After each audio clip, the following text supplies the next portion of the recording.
Good morning. Today at 2 p.m., our 2022 variety show will take place here in the sanctuary. I have seen the program, and there is a phenomenal amount of talent within this congregation. So I encourage you to come on back at 2 p.m. and enjoy the wonderful talents that will be shared with us this afternoon. Also on Saturday, the 23rd of July, is the Gay Pride Parade. And we, once again, will be walking in the parade as well as staffing a booth at the festival, which is immediately following the parade. If you are interested in being involved in any way as a walker or as a person to staff our booth at the festival, I encourage you to sign up on the sign-up sheets in the narthex. I also wanted to remind you that we have designated the fourth Sunday of every month as Beloved Hymn Sunday. If there is a hymn that you really, really want to hear that hasn't been sung or played in the recent past, to please sign up and list what hymn you would like us to sing on that Sunday, and we will honor you.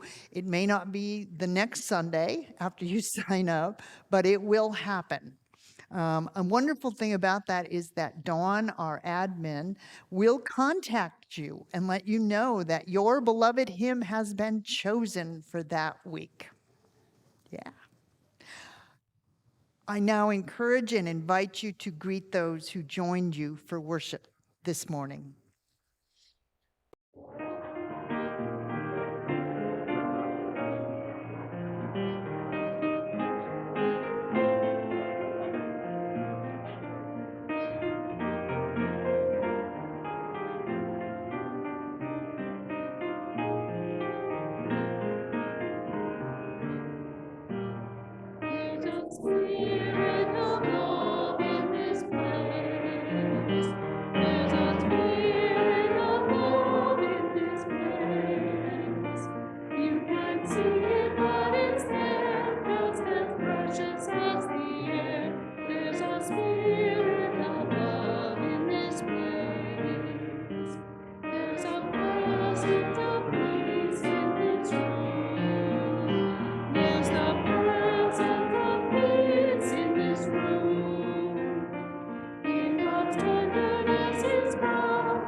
Please join in the call to worship in your bulletin. God, we lift our souls to you. The paths of the holy are steadfast love and faithfulness. In trust, we wait on you to speak, to reveal, to send. The paths of the holy are steadfast love and faithfulness. Lead us in your truth with mercy and righteousness. The paths of the holy are steadfast love and faithfulness.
Please join in the prayer of invocation. Divine Builder, you set our standards and foundation. Make your presence known to us as we gather before you. Let this community reflect your body and your vision. Fortify us with all truth and strengthen us with your abundant love. Enliven our senses and stir our being as we worship as the people crafted to build alongside you. Amen.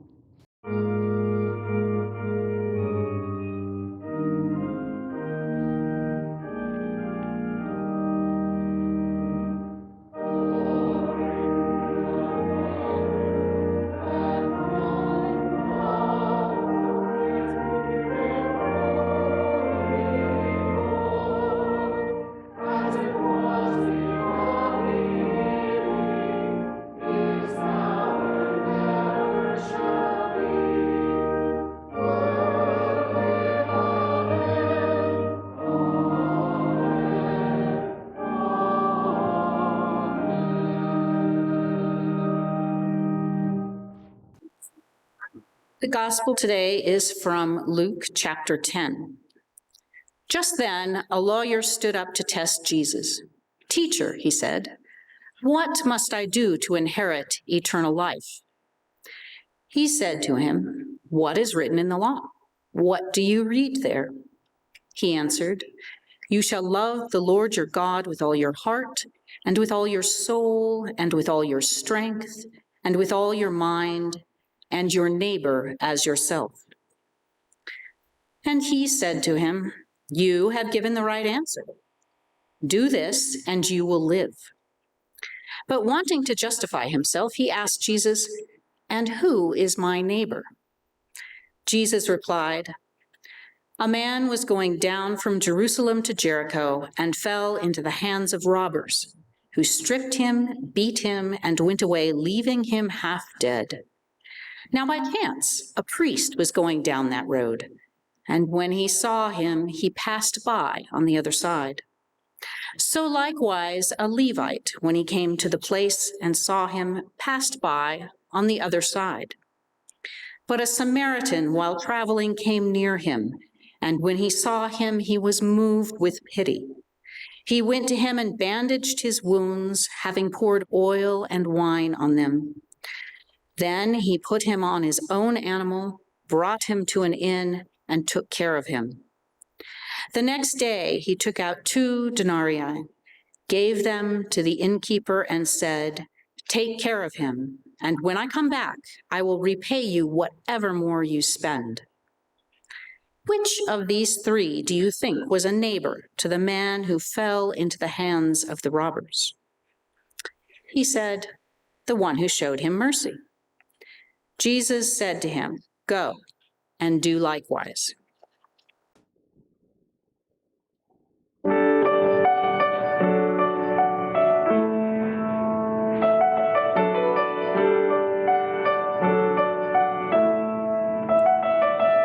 Creator,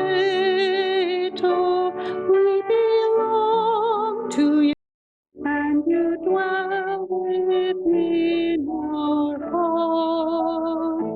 Though the road be rough, we will follow you with the strength your grace imparts.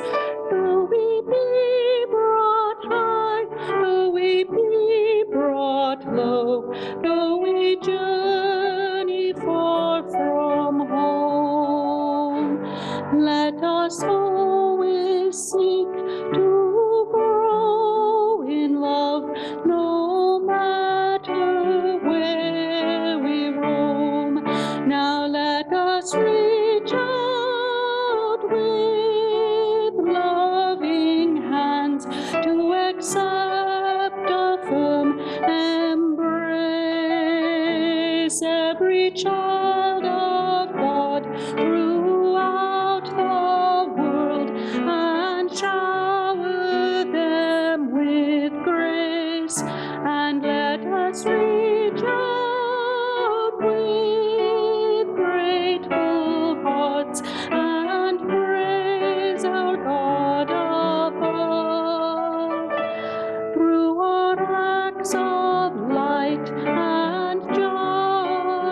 justice as we warm the world with love. Creator, let us understand that our covenant with you is a covenant with humankind to honor and pursue the road of Christ through the rocky fields to the broken and unshod. Let us hear with love, for each soul we meet is a precious child of God. Now let us reach out with loving hands to accept a firm embrace every child of God throughout the world and shower them with grace. And let us reach out with grateful hearts and praise our God above. Through our acts of light and justice, as we warm the world with love. With love, now let us reach out with loving hands to accept a firm embrace every child of God throughout the world and shower them with grace. And let us reach out with grateful hearts and praise our God above. Through our acts of light and justice, as we warm the world with love. As we warm the world with love.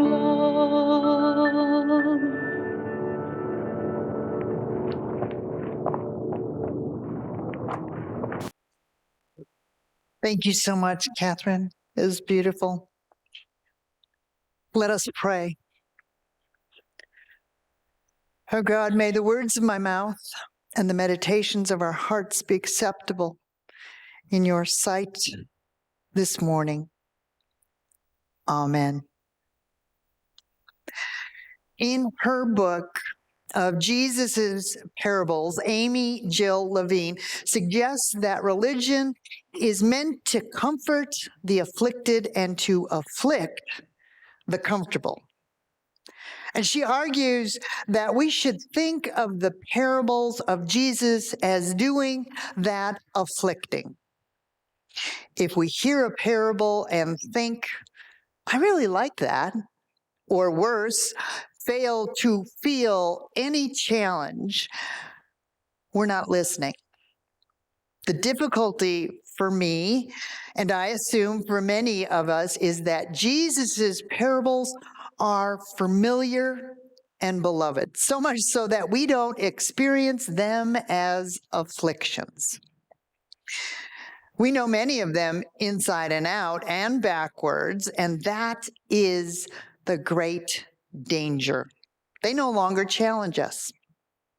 We read, we nod, and we walk away. The parables that we love most don't bear us open and accepting of the challenge that Jesus might have been making in those wonderful stories. The gospel reading for this week, the Good Samaritan, offers this very dilemma. We've learned the story in Sunday school, and we've known it by heart for years. A man got robbed and was left for dead. A priest and a Levite passed him by, and a Samaritan stopped and helped. The Samaritan, showing mercy, exemplified neighborliness, and we should do likewise.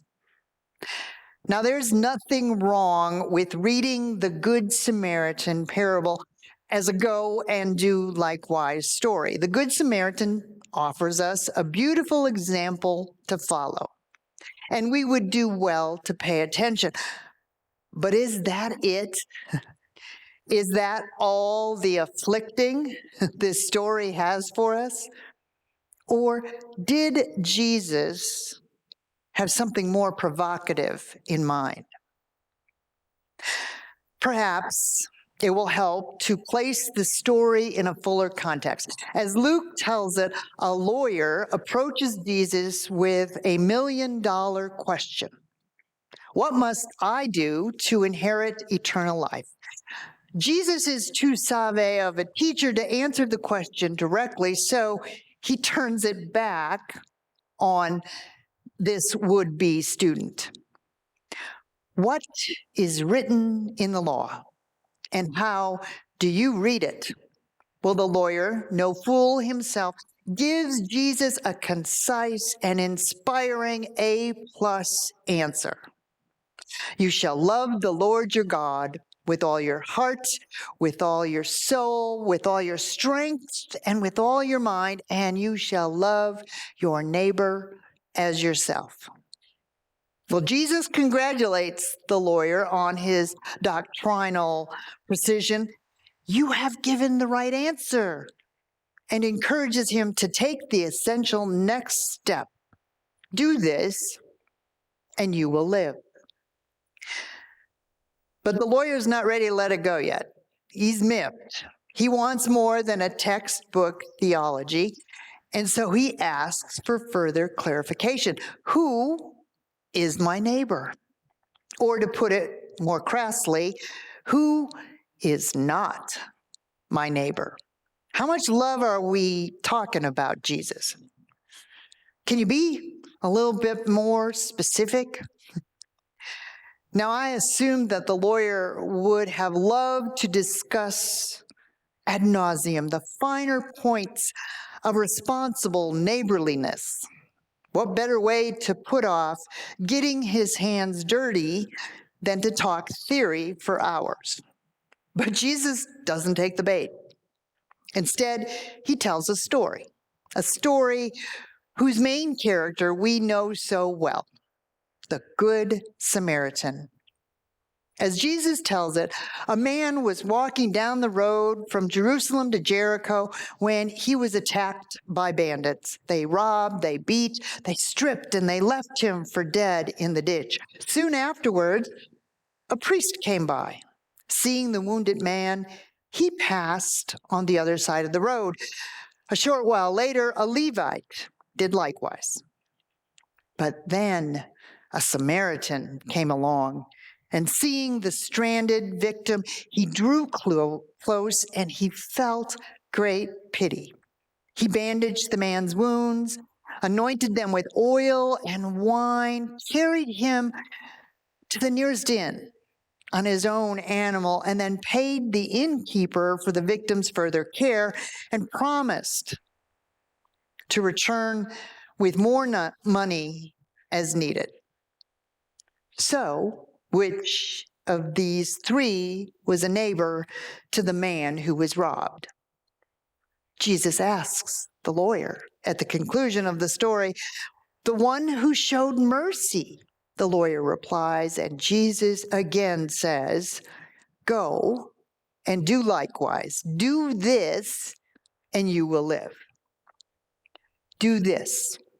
Draw close, show mercy, extend kindness, live out your theology in hands-on care for other people. Don't just think love, do it. Okay, makes sense. but I'm not afflicted yet. Are you? What are we missing?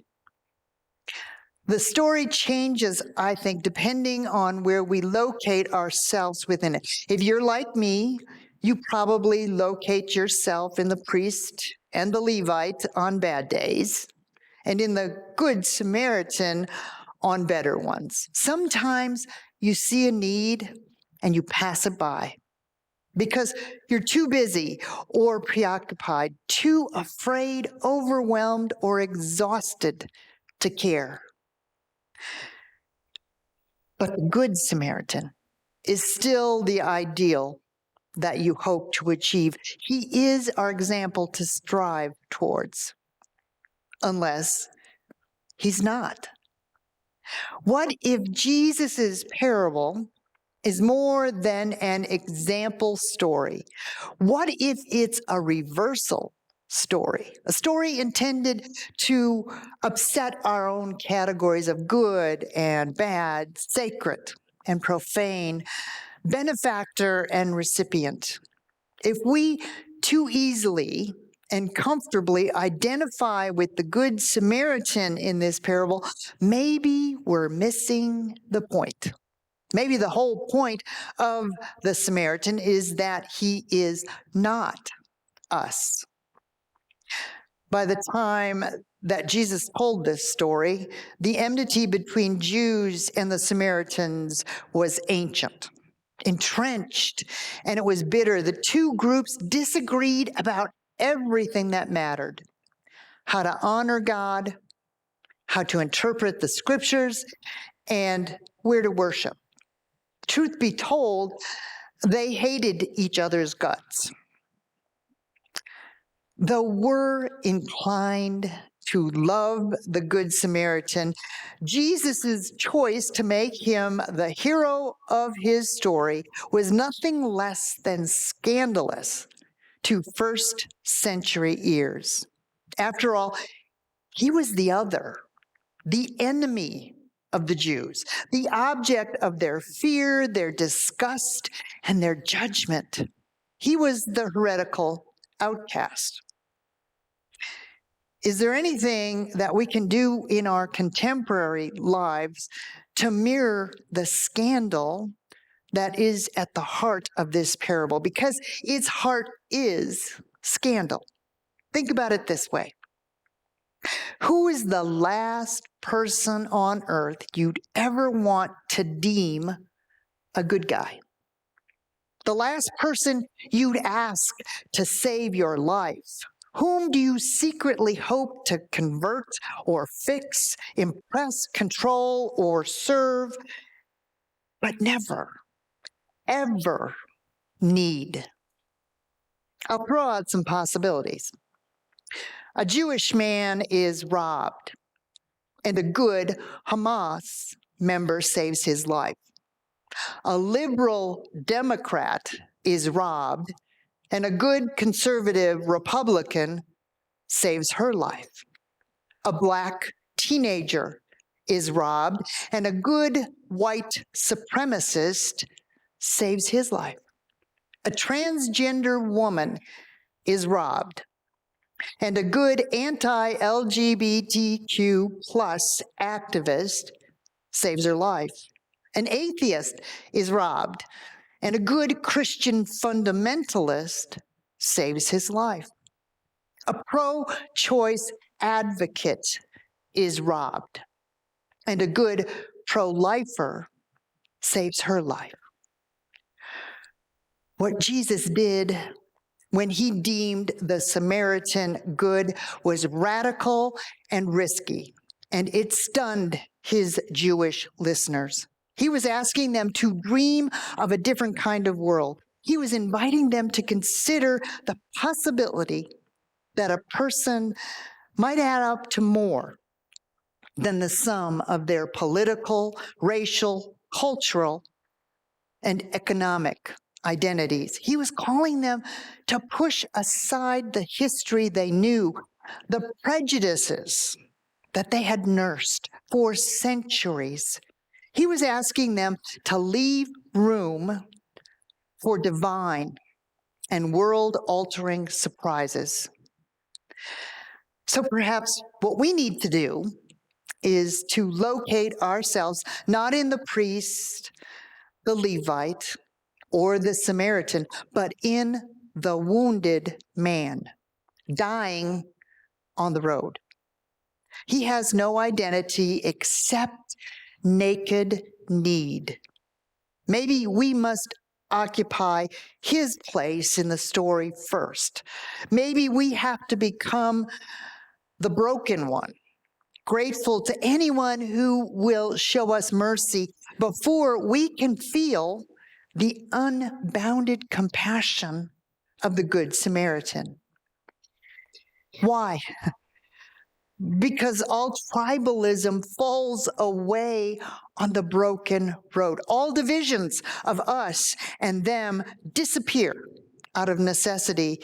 When we're lying bloody in the ditch, what matters is not whose help you'd prefer, whose way of practicing Christianity you like best, whose politics you agree with. What matters is whether anyone will stop to show you mercy before you die. If it hasn't happened yet, your encounter on that dark road, it will. Somehow, someday, somewhere, it will. A hospital room, at a graveside, after a marriage fails, when a cherished job goes bust, after the storm, the betrayal, the war, the injury, the diagnosis, somehow, someday, somewhere, for all of us, it will happen.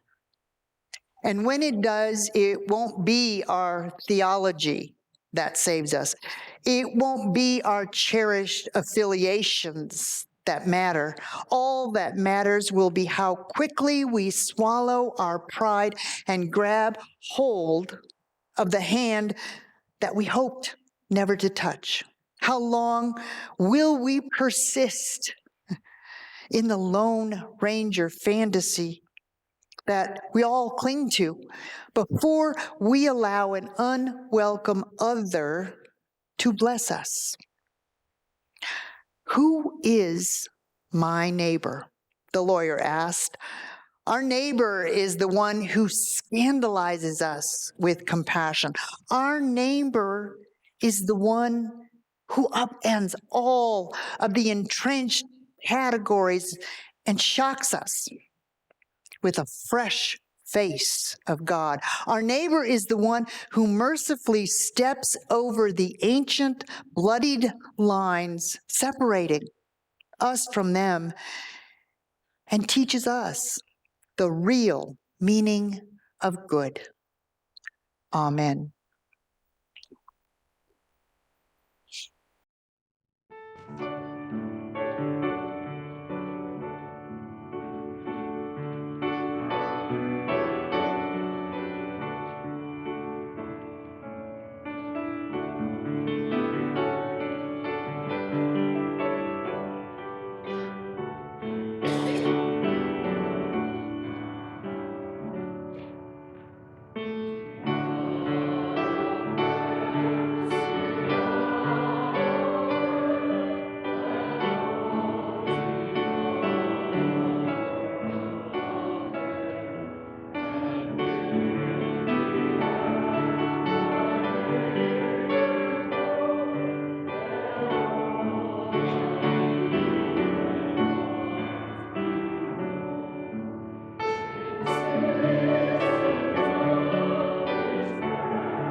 Let us come before God in prayer. As we do, I want to lift up those from this gathering who are in need of our prayers of strength and comfort and support.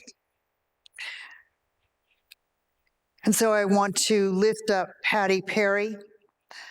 She was hospitalized with pneumonia after her hip replacement.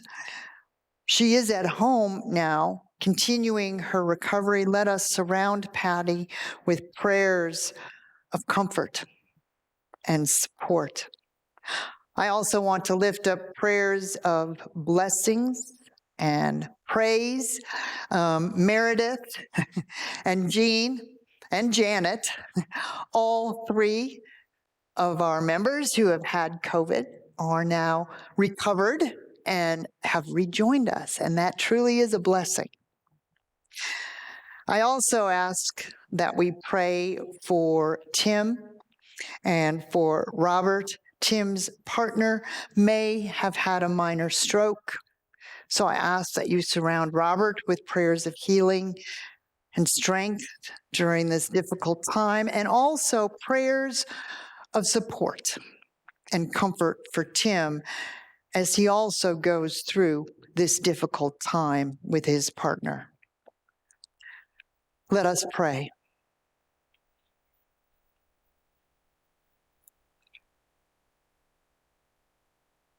Oh God of grace, today we come before you, claiming to be your people, hoping to be righteous and right in your sight.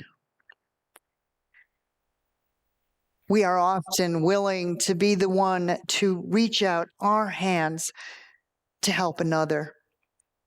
But today we are reminded that there are times where we must push aside through our prejudice and our entrenched hate and reach out our hands for help from those whom we have considered others in our lives.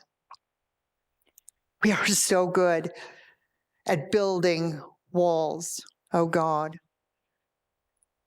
And yet, through the example of your Son and the stories that have been passed down, we see again and again that it is not walls that you desire we build, but bridges to reach across those divides that we have created.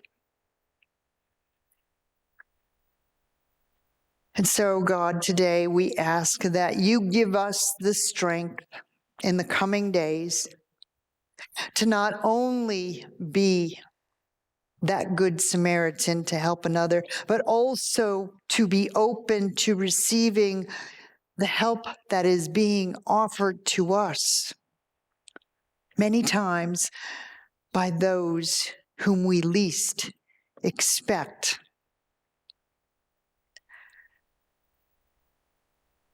Gracious God, hear now our silent prayers, our prayers of joys and concerns that we hold close to our hearts.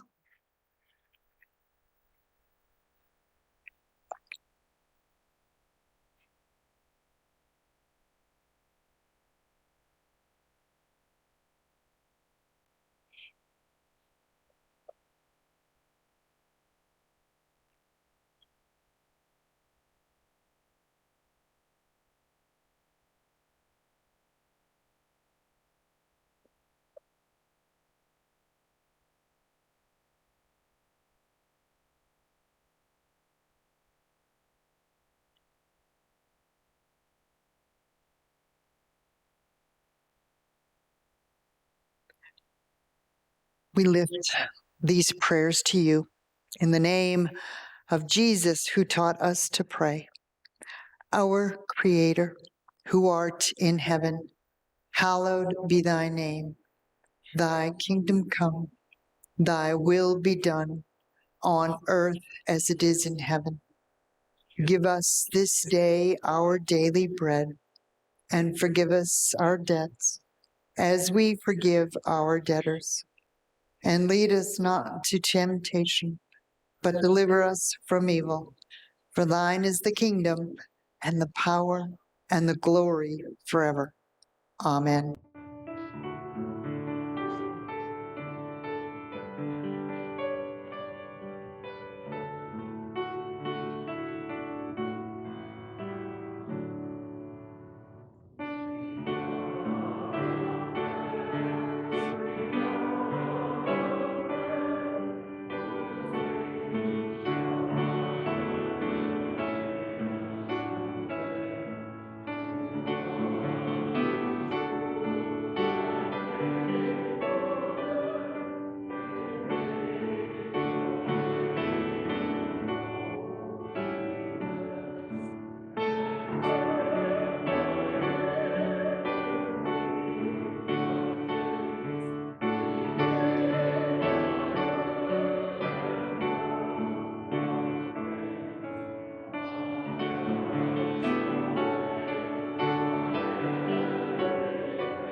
I invite you now to offer a portion of your blessings back to God for the use of this church to reach out to the community and to our world.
Please join in the prayer of dedication.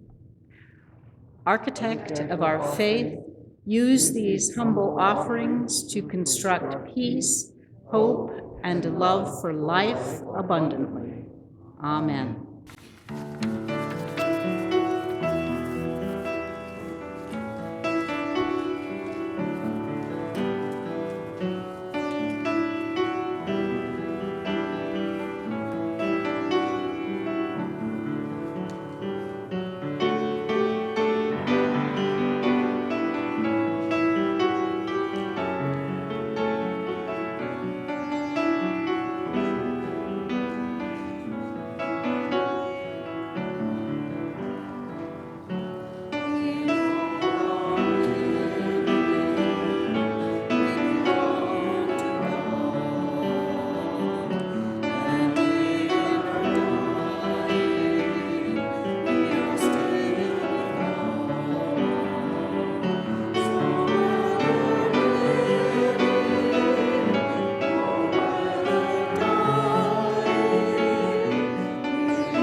And now may the love of God, the peace of Christ, and the fellowship of the Holy Spirit be with you today and always.